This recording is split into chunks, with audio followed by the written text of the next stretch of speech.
নমস্কার,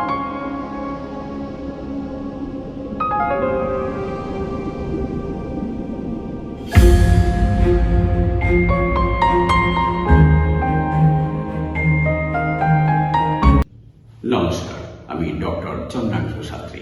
চিরন্তনীতে আপনাদের স্বাগত। আজ মে মাসের কর্কট রাশির জাতক জাতিকাদের কেমন যাবে সে বিষয়ে আলোচনা করব। মে মাসে সবচেয়ে বড় রাশি পরিবর্তন হয়েছে বৃহস্পতি। বৃহস্পতি আপনাদের নবমপতি অর্থাৎ ভাগ্যপতি। দেবগুরু বৃহস্পতি 1 মে আপনাদের একাদশ ভাবে প্রবেশ করেছে। দেবগুরুর গোচর 1 বছরের জন্য, অর্থাৎ একটি রাশিতে দেবগুরু 12 বছর পর আসে। বৃহস্পতি হল ধন সম্পদের কারক গ্রহ, ধর্মের কারক গ্রহ, সমস্ত শুভত্বের কারক গ্রহ, এক্সপেনশনের কারক গ্রহ, সম্পূর্ণতার কারক গ্রহ, সন্তানের কারক গ্রহ, বিবাহের কারক গ্রহ। বৃহস্পতি আপনাদের একাদশ ভাবে বর্তমানে অবস্থান করছে এবং অবস্থান করবে 2025 সালের 14 মে পর্যন্ত। এক্সপেনশনের গ্রহ আপনাদের লাভ স্থানে অর্থাৎ এক্সপেনশনের ঘরে অবস্থান করছে। এর থেকে ভালো আর কি হতে পারে। এই মে মাসে আপনাদের জীবনে নতুন অধ্যায় সূচিত হতে চলেছে। মে মাস শুরু হওয়ার সঙ্গে সঙ্গেই ঘটবে না, বৃহস্পতি 10 ডিগ্রিতে যখন পৌঁছবে তখন থেকেই তার সূত্রপাত ঘটবে। সবচেয়ে বড় ব্যাপার হলো দেবগুরু ও শনি কেন্দ্রে চলে এসেছে। দেখুন দেবগুরু কোথায় ট্রানজিট করেছে? আমাদের লাভ স্থানে অর্থাৎ একাদশ স্থানে, আর শনিদেব কোথায় রয়েছেন? আমাদের অষ্টম স্থানে। ফলে হঠাৎ আপনারা লাভবান হওয়ার সুযোগ পাবেন, জীবনে হঠাৎ করে উন্নতি লাভ ঘটবে। যিনি এই সুযোগে সদ্ব্যবহার করতে সক্ষম হবেন তিনি অত্যন্ত সমৃদ্ধশালী হবেন। আর যদি আপনি এই সুযোগ গ্রহণে সফল না হন তবে তার জন্য আপনি নিজে দায়ী থাকবেন। কেননা ভাগ্য আপনার সহায়তা করবে, আপনাকে ভাগ্যের সহায়তাকে কাজে লাগাতে নিজেকেই হবে, নিজের উন্নতিকে ত্বরান্বিত করতে নিজেকেই চেষ্টা করতে হবে। এই দায় শুধু আপনার। পরবর্তী রাশি পরিবর্তন বুধ 10 মে নিচস্থ অবস্থান থেকে মেষ রাশিতে অর্থাৎ আপনাদের দশম ভাবে প্রবেশ করবে। এই বুধ না বক্রী না নিচস্থ, অত্যন্ত শক্তিশালী। মেষ রাশিতে উচ্চস্থ রবির সঙ্গে বুধের সংযোগে বুধাদিত্য যোগের সৃষ্টি হবে। এ একটা শুভ যোগ। বুধ হল আপনাদের দ্বাদশপতি এবং তৃতীয় পতি। মেষ রাশিতে শুক্র অবস্থান করছে। মে মাসে আপনাদের অর্থাগম যথেষ্ট বাড়বে। রবি আপনাদের ধনপতি এবং শুক্র আপনাদের লাভ স্থানের অধিপতি গ্রহ। দশম ঘরে উভয়ের দুটি আপনাদের পক্ষে অত্যন্ত শুভদায়ক হবে। তবে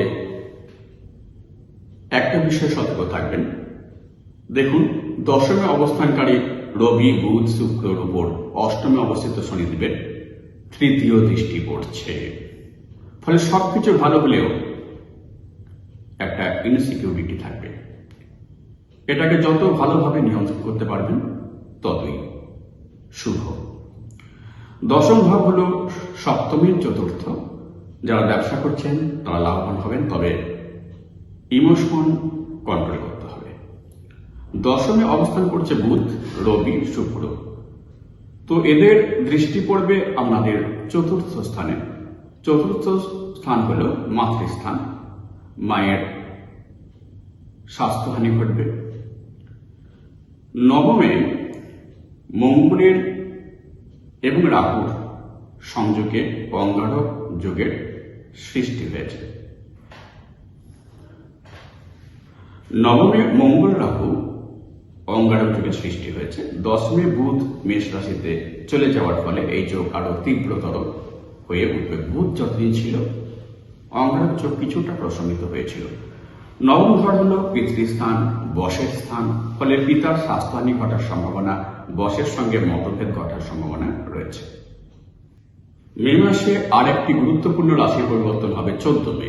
সূর্য মেষ রাশি ত্যাগ করে বৃষ রাশিতে অর্থাৎ আপনাদের একাদশ ভাবে প্রবেশ করবে। এই বছরের দ্বিতীয়বার এই ঘটনা ঘটছে, অর্থাৎ বৃহস্পতি এবং রবির সংযোগ। কালপুরুষের কুণ্ডলী অনুযায়ী বৃহস্পতি নবমপতি ও রবি হল পঞ্চমপতি। ফলে এক লক্ষ্মী যুগের সৃষ্টি হবে। বসছে কোথায় তারা? লাভ স্থানে।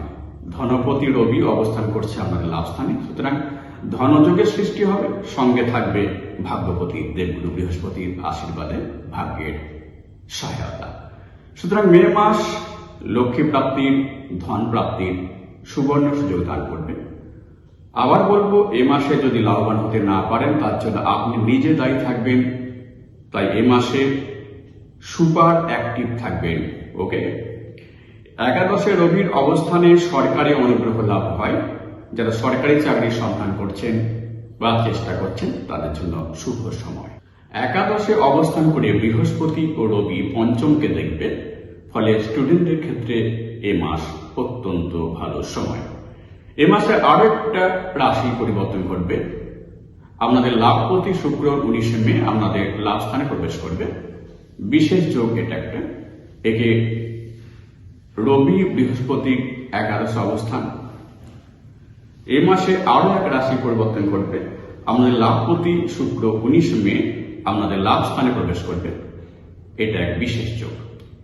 একে রবি বৃহস্পতি একাদশে অবস্থান করছে, তার উপর লাভপতি শুক্র প্রবেশ করছে লাভ স্থানে, ফলে আপনাদের ইচ্ছা পূর্ণ হবে। একাদশ ভাবে বৃহস্পতি ও শুক্রের অবস্থান কর্কট রাশির জাতক জাতিকাদের বিবাহের যোগ নিয়ে আসবে। বৃহস্পতি ও শুক্র উভয় বিবাহের কারক গ্রহ এবং বিবাহের ক্ষেত্রে একাদশ স্থান অত্যন্ত গুরুত্বপূর্ণ স্থান, কারণ একাদশ হল সপ্তমের পঞ্চম। স্বাস্থ্য, চোখের রোগ, হরমোনজনিত রোগ, লিভার সংক্রান্ত রোগ দেখা দেওয়ার সম্ভাবনা। প্রতিকার, প্রতি বৃহস্পতিবার সকালে স্নানের পর মন্ত্র উচ্চারণ করবেন ওম ব্রিম বৃহস্পতি নম 108 বার। বৃহস্পতিবার নিরামিষ ভোজন করবেন। মঙ্গলবার মঙ্গলের বীজ মন্ত্র উচ্চারণ করবেন ওম অং অঙ্গারকায় নম 108 বার। প্রতি রাত্রিতে মন্ত্র উচ্চারণ করবেন ওম রাং রাহবে নম 108 বার। শুদ্ধ বস্ত্র পরে এই মন্ত্র উচ্চারণ করবেন। আমার এই ভিডিও ভালো লাগলে প্লিজ লাইক করবেন, শেয়ার করবেন এবং পরবর্তী ভিডিওগুলি যাতে শীঘ্র দেখতে পান সেজন্য চ্যানেলটিকে সাবস্ক্রাইব করবেন। ভালো থাকবেন, সুস্থ থাকবেন। আজ এ পর্যন্ত, দেখা হবে পরের ভিডিওতে। নমস্কার।